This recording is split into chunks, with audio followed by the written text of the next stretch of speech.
Hello students, आने जा रहे हैं क्लास 8 की न्यू साइंस बुक क्यूरियोसिटी का chapter 4 electricity, magnetic and heating effects.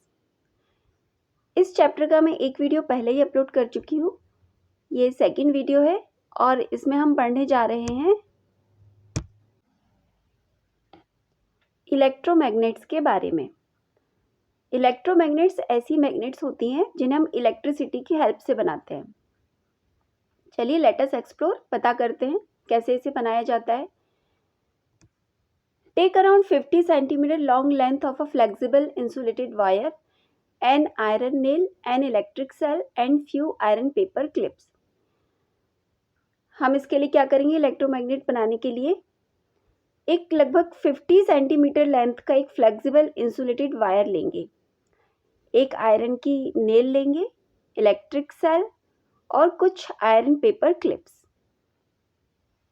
Tightly wrap the wire around the nail in the form of a coil as shown in figure 4.2 and secure it with an adhesive tapes. अब इस wire को हम इस nail के चारों ओर rap कर देंगे और इस तरह से ये कॉइल का रूप ले लेगी और फिर हम यहाँ पर दोनों किनारों पर इसे एडहेसिव टेप से सिक्योर कर देंगे ताकि निकले ना. Connect the ends of the wire to the bell to the cell. Take care to not connect the wires to the cell for more than a few seconds. Otherwise, the cell may weaken quickly. अब ये जो wire के दो ends हैं, इन्हें हम cell से जोड़ देंगे, सेल से कनेक्ट कर देंगे. लेकिन इस बात का ध्यान रखें कि ये जो वायर को हमने सेल से कनेक्ट किया है, इसे कुछ सेकंड्स के लिए कनेक्ट करें. अदरवाइज क्या होगा, ये जो सेल है वो वीक हो जाएंगे. फिर हमें दूसरे सेल इस्तेमाल करने पड़ेंगे.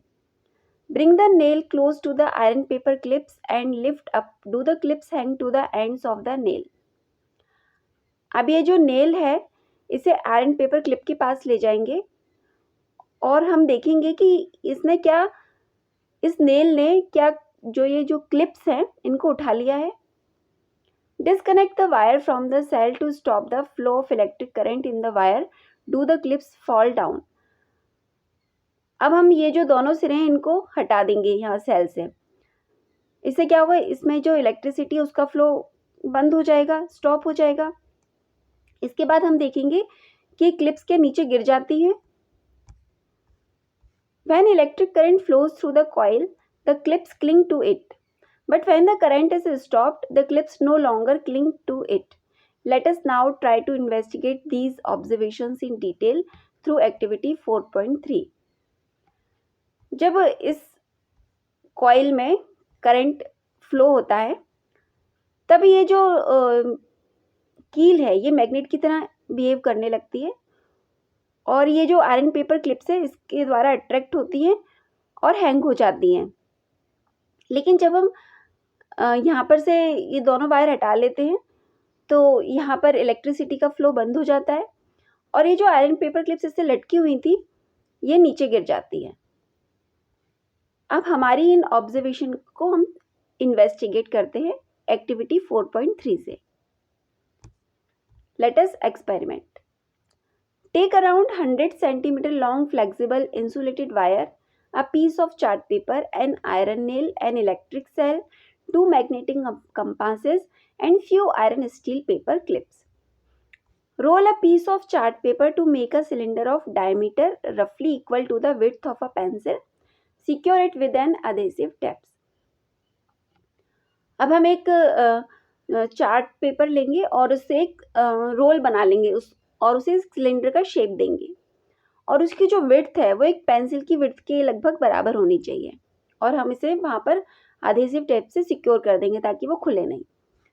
Tightly wind around 50 turns of the insulated wire on the cylinder to form a cylindrical coil as shown in figure 4.3a. Secure the wire with an adhesive tapes. अब हम एक इंसुलेटेड वायर लेंगे और लगभग 50 turns इसको यहाँ पर घुमाएंगे और एक कॉइल का फॉर्म दे देंगे इसे और फिर इसे यहाँ पर दोनों तरफ एडहेसिव टेप से सिक्योर कर देंगे. Place the compasses near the two ends of the cylindrical coil. अभी जो सिलेंड्रिकल कॉइल हमने बनाई है इसके दोनों तरफ, दोनों एंड्स पर के पास में हम 2 कंपास रख देंगे, एक कंपास इधर और एक कंपास इधर। Connect the two ends of the coil with the terminals of the cell as shown in figure 4.3c and observe the magnetic compasses. Do you find any deflection in the needles of the compasses? अब हम इस coil को cell से जोड़ देंगे और उसके बाद हम देखेंगे कि क्या इन दोनों कंपासेस में कुछ डिफ्लेक्शन होता है। तो देखिए आपको यहाँ पर डिफ्लेक्शन दिख रहा होगा। यहाँ पर इस तरीके से था, ये जो नीडल थी वो इस कंपास में इस तरीके से थी, और जब हमने ये कनेक्ट कर दिए वायर को सेल से तो इसमें डिफ्लेक्शन हुआ और ये इसकी पोजीशन इस तरह से हो गई। Disconnect the wire from the cell, do the needles of the compasses come back to their original positions. और जब हम वायर को डिस्कनेक्ट कर देते हैं सेल से तो हम देखेंगे कि जो ये कंपास की नीडल है वो ओरिजिनल पोजीशन में आ जाती है। Insert an iron nail in the paper cylinder and repeat the steps. Is there any difference in the deflection of the compass needles? अब हम क्या करेंगे, ये जो कॉइल हमने बनाई थी पेपर की, सिलेंडर जो बनाया था, इसके अंदर हम एक नेल को इंसर्ट कर देंगे और फिर हम इसके दोनों वायर को एक सेल से कनेक्ट कर देंगे और देखेंगे कि क्या जो कंपास है उसकी नीडल में ज़्यादा डिफ्लेक्शन होता है पहले की तुलना में। It is observed that when current is passed through the cylindrical coil, it behaves like a magnet and deflects the needle of a magnetic compass. जब हम ये ऑब्जर्व करते हैं तो हम पाते हैं कि जब ये सिलेंड्रिकल कॉइल से करंट पास करते हैं तो ये एक मैग्नेट की तरह बिहेव करने लगती है, जिससे जो कंपास है उसकी नीडल डिफ्लेक्ट हो जाती है। क्योंकि जो ये हमने पहले ही पढ़ा था कि ये जो कंपास है इसके अंदर जो नीडल है वो टाइनी मैग्नेट की तरह बिहेव करती है, और जब हम इसमें करंट फ्लो करते हैं तो ये भी एक मैग्नेट की तरह बिहेव करते हैं। तो जब हम एक मैग्नेट को दूसरे मैग्नेट के पास लाएंगे तो उनमें या तो रिपल्शन होगा या अट्रैक्शन होगा, दोनों ही परिस्थितियों में जो कंपास की नीडल है उसमें डिफ्लेक्शन होगा।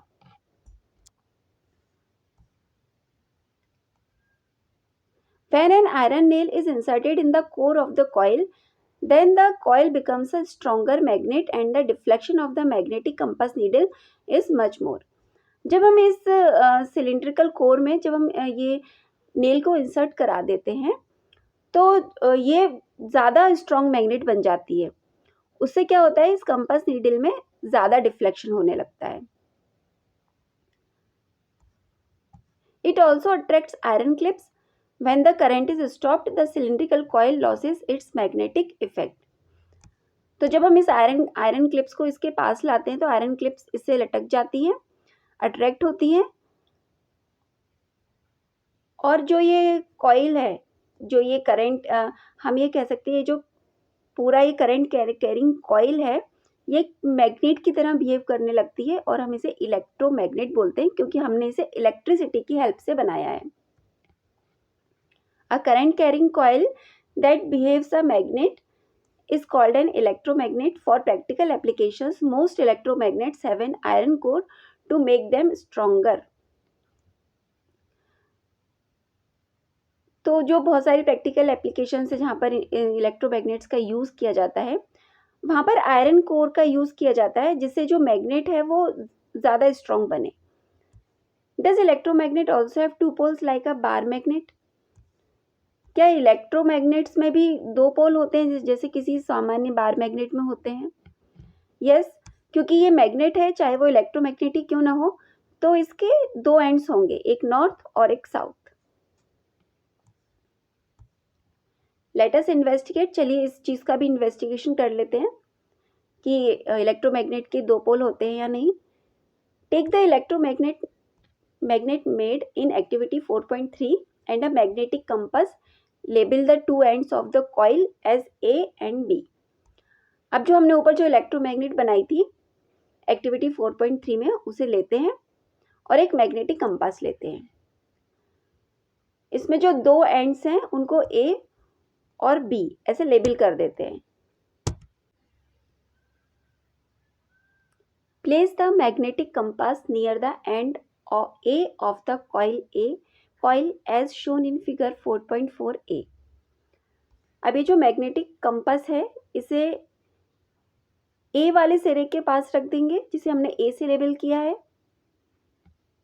Connect the coil to the cell and observe the compass. Note down which pole of the magnetic compass is attracted to end A। अब हम इसके दोनों जो वायर हैं, वायर के सिरे हैं, दोनों सिरे, इसे हम एक सेल से जोड़ देंगे और देखेंगे कि क्या इसमें डिफ्लेक्शन होता है और इसका कौन सा एंड इससे अट्रैक्ट होता है। तो जैसा कि हम इसमें देख सकते हैं फिगर में, ये अपने पास इलेक्ट्रोमैग्नेट है, इसके हमने दोनों सिरों को लेबल कर दिया है A और B से। ये दो इलेक्ट्रोमैग्नेट हमें दिखाई गई हैं। हमने यहाँ पर A सिरे के पास में ये कंपास रख दिया है। जब हम इसमें करंट फ्लो करते हैं इस सेल की मदद से तो ये इलेक्ट्रोमैग्नेट बन जाती है। अब हम देख रहे हैं कि ये जो रेड यहाँ पर रेड साइन बना हुआ है, रेड कलर बना हुआ है, ये नॉर्थ पोल को इंडिकेट कर रहा है। तो क्योंकि ये नॉर्थ पोल है तो हमें पता है कि जो सिंपल जो मैग्नेट होती है, बार मैग्नेट होती है, उसमें अपोजिट पोल्स एक दूसरे को अट्रैक्ट करते हैं। तो यहाँ पर ये नॉर्थ पोल इस सिरे की तरफ अट्रैक्ट हो रहा है। इसका मतलब ये है कि ये जो ए वाला सिरा है वो साउथ पोल है। उसी तरीके से हम इधर देखें तो हम देखेंगे कि ये साउथ पोल है और ये नॉर्थ पोल है। क्योंकि साउथ पोल इस सिरे की तरफ अट्रैक्ट हो रहा है, इसका मतलब ये है कि ये वाला जो एंड है ये नॉर्थ पोल है।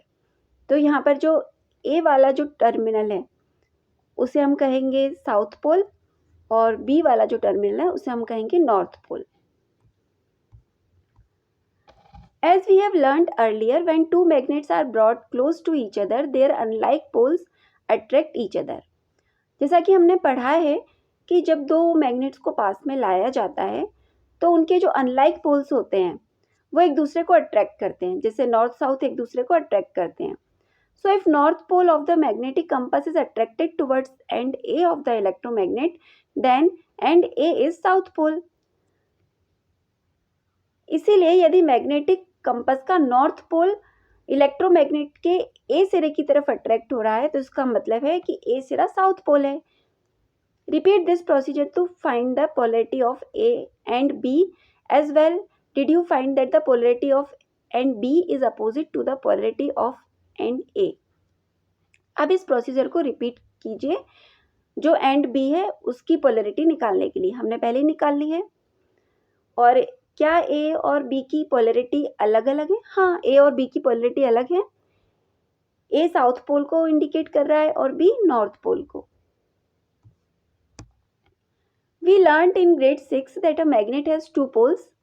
Just like a magnet, an electromagnet also have two poles, north and south।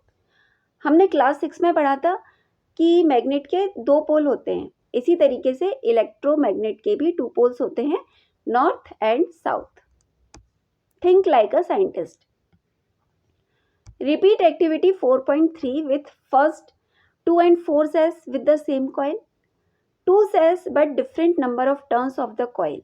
What do you observe? अब जो हमारी एक्टिविटी 4.3 थी हम उसे एक डिफरेंट तरीके से रिपीट करते हैं।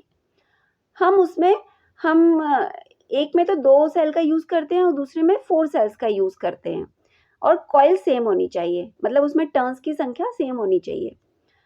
और दूसरे एक्सपेरिमेंट में हम ऐसा करते हैं कि सेल तो 2 ही रहेंगे लेकिन जो टर्न्स ऑफ कॉइल है वो बदल जाएंगे। जैसे किसी में 25 है एक कॉइल में तो दूसरे में हम 50 कर देते हैं। फिर व्हाट डू यू ऑब्जर्व? आप क्या ऑब्जर्व करते हो? A single cell provides only a small amount of current so the magnetic field is weak. जो सिंगल सेल होता है वो स्मॉल अमाउंट में करंट प्रोवाइड करेगा, इसीलिए जो मैग्नेटिक फील्ड होगी वो भी वीक होगी। As a result the deflection of compass needle is less and the coil can only attract a few clips। जिससे क्या होगा, जो कंपास नीडल में डिफ्लेक्शन होगा वो बहुत कम होगा और जो कॉइल होगी वो बहुत कम क्लिप्स को अट्रैक्ट करेगी। A battery with more cells gives a larger current as compared to that with a single cell। जो एक बैटरी होती है जिसमें ज़्यादा सेल्स होते हैं वो ज़्यादा करंट प्रोड्यूस करती है एक सिंगल सेल के कंपैरिजन में। This creates a stronger magnetic field, जिससे मैग्नेटिक फील्ड है वो स्ट्रॉन्ग हो जाती है। So the deflection of the compass needle is more and the coil can attract more clips. इसीलिए कंपास नीडल में ज़्यादा डिफ्लेक्शन होता है और जो कॉइल है वो ज़्यादा संख्या में क्लिप्स को अट्रैक्ट करती है। The increase in number of turns of the coil also makes the coil a stronger magnet. अगर हम कॉइल के टर्न्स की संख्या बढ़ा देते हैं या घटा देते हैं, उससे भी उसके जो मैग्नेट की स्ट्रॉन्गनेस या स्ट्रॉन्ग है या वीक है इस पर असर पड़ता है। यदि नंबर ऑफ टर्न्स ज़्यादा होंगे किसी कॉइल में तो मैग्नेट स्ट्रॉन्ग होगी, और अगर नंबर ऑफ टर्न्स कॉइल में कम होंगे तो मैग्नेट वीक होगी। Also repeat activity 4.4 bye changing the direction of the current. और जो एक्टिविटी 4.4 है हम उसे उसमें करंट का डायरेक्शन चेंज करके भी रिपीट कर सकते हैं। So the strength of an electromagnet can be changed by changing the amount of electric current flowing through the coil or the number of turns of the coil or both. Also its pole can be reversed by changing the direction of the current. तो हम किसी electromagnet की strength को change करने के लिए उसमें जो सेल की संख्या है उसे घटाकर या बढ़ाकर चेंज कर सकते हैं। और अगर नंबर ऑफ किसी कॉइल में नंबर ऑफ टर्न्स को हम बढ़ा दें घटा दें तो उससे भी हम इलेक्ट्रोमैग्नेट की स्ट्रेंथ को चेंज कर सकते हैं। यदि टर्न्स ऑफ कॉइल ज़्यादा होंगे, number of turns of coil ज़्यादा होंगे तो जो इलेक्ट्रोमैग्नेट की स्ट्रेंथ होगी वो ज़्यादा होगी, और यदि टर्न्स ऑफ द कॉइल कम होंगे, number of turns of the coil कम होंगे तो इलेक्ट्रोमैग्नेट की स्ट्रेंथ कम होगी। यदि हम ज़्यादा सेल का यूज़ करेंगे तो ज़्यादा इलेक्ट्रिसिटी का फ्लो होगा तो इलेक्ट्रोमैग्नेट स्ट्रॉन्गर होगी, और यदि हम कम सेल का यूज़ करते हैं तो फिर कंपैरेटिवली जो इलेक्ट्रोमैग्नेट्स हैं उनकी स्ट्रेंथ कम हो जाएगी। Also its poles can be reversed by changing the direction of the current. इसके जो पोल्स की जो डायरेक्शन है वो भी हम रिवर्स कर सकते हैं करंट की डायरेक्शन को चेंज करके।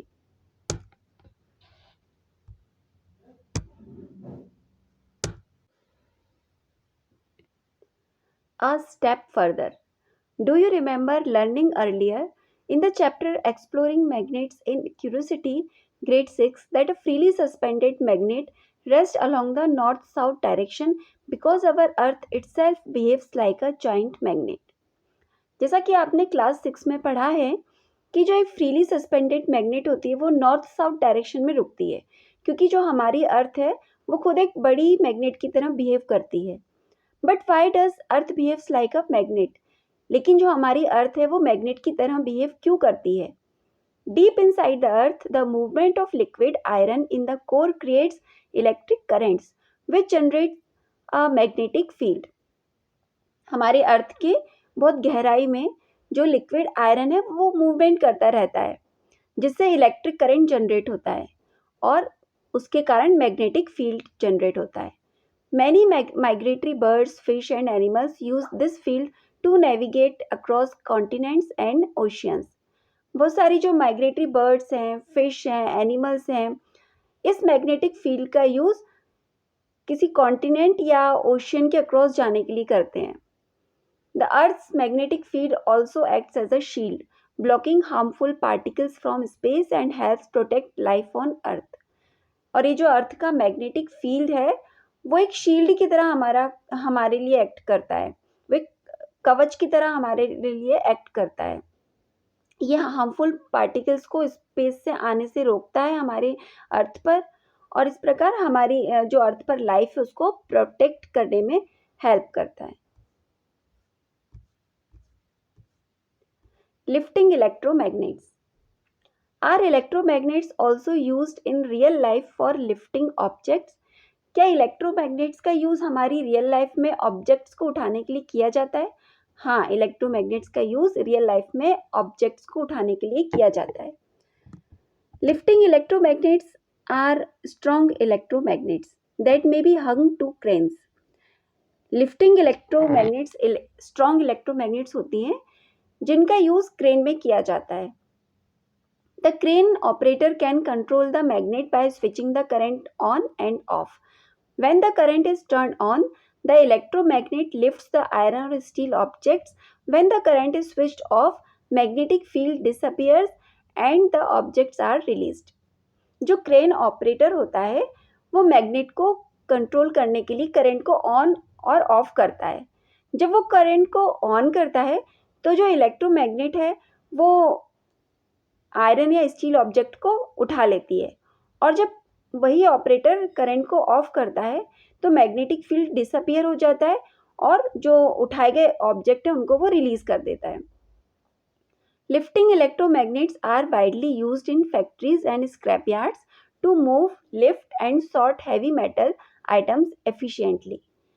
लिफ्टिंग इलेक्ट्रोमैग्नेट्स का यूज़ फैक्ट्रीज और स्क्रैप यार्ड्स में जो हैवी मेटल आइटम्स हैं उनको छांटने के लिए या उनको उठाने के लिए या उन्हें एक जगह से दूसरी जगह पर मूव करने के लिए यूज़ किया जाता है.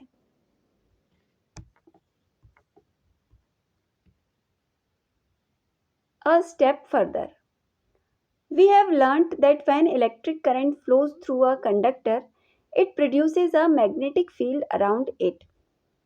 हमने ये पढ़ा है कि जब हम किसी कंडक्टर में जैसे कि वायर में इलेक्ट्रिक करंट का फ्लो करवाते हैं तो उसमें एक मैग्नेटिक फील्ड जनरेट हो जाती है उसके चारों ओर. In the higher grades, you will learn even more about this wonderful link between electricity and magnetism, including the exciting idea that just as electricity can produce magnetism, a moving magnet can also lead to an electric current. तो आप बड़ी कक्षाओं में ये पढ़ोगे कि electricity और magnetism के बीच में इस क्या संबंध है और ये भी पढ़ोगे कि जैसे इलेक्ट्रिसिटी से मैग्नेटिज्म प्रोड्यूस होता है उसी तरीके से मैग्नेट का यूज़ हम इलेक्ट्रिक करंट प्रोड्यूस करने में भी कर सकते हैं. This deep connection between electricity and magnetism is vital to our daily lifes as it forms the basis of many devices from electric motors to power generators. और ये जो इलेक्ट्रिसिटी और मैग्नेटिज्म के बीच में जो कनेक्शन है इसका यूज़ हम अपनी डेली लाइफ में भी करते हैं क्योंकि बहुत सारे डिवाइस जैसे कि इलेक्ट्रिक मोटर या पावर जनरेटर इसी प्रिंसिपल पर बेस्ड होते हैं. Thank you.